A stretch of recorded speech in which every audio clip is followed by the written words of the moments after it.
Floor to the distinguished representative for Russian Federation.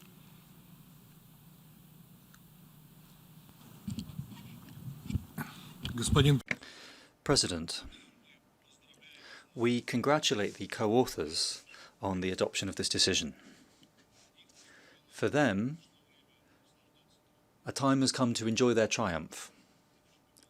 They won, after all. We propose that they note this success today with champagne. I'd like to congratulate the authors.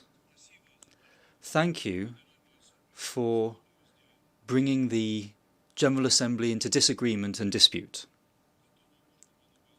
which could have been avoided. Thank you for your methods of conducting negotiations.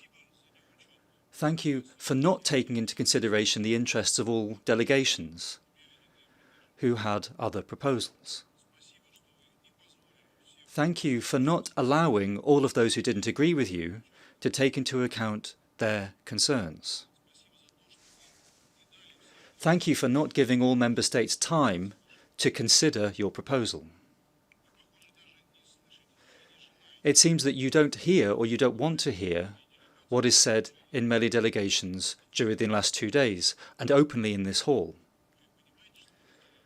You understand you have divided the General Assembly. Was that your goal? Your clarifications that we heard yesterday and today don't stand up to criticism. And some of them, for example, that in the General Committee it was not possible to take a decision, are simply confusing. You pushed through this decision.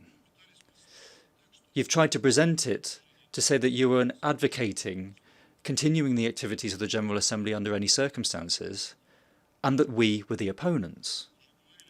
We've already said that the difference between us and you is not that you are for continuing the UN's activities under the crisis and that we are against.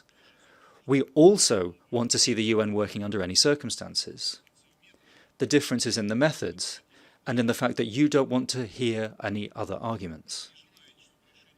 You don't want the decision that you imposed to reflect the sensible proposals of other delegations. The votes on the amendment proposed by Cuba is another example of this.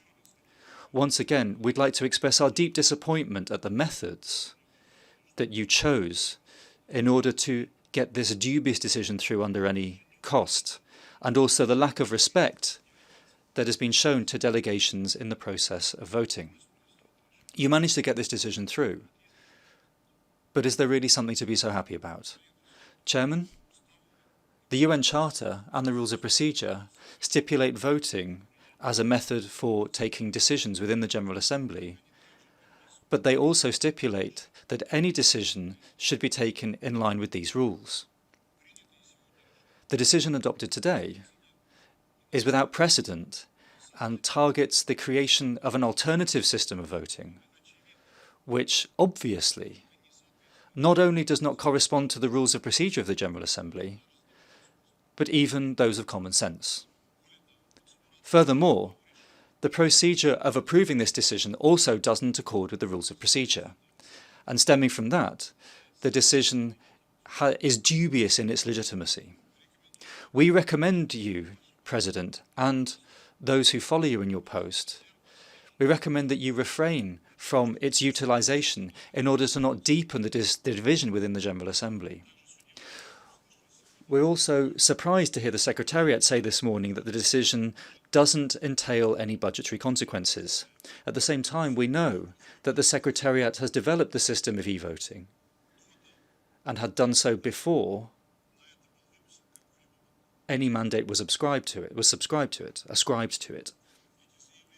These statements, saying that they don't bring with them budgetary implications, seem very optimistic given the budgetary crisis within the organisation. For our part, we would like clarification on this issue, and we will follow up the accuracy of that information about the budgetary circumstances so that we don't see the financing of mandates that have already been approved suffer. President, today, in fact, is a sad day. Those who push through this decision don't even realise that they've set a time bomb under the rules of procedure of the General Assembly, with potential consequences that now it is impossible to predict, but which might be destructive for our organisation as a whole. Thank you. I thank the distinguished representative of the Russian Federation, and now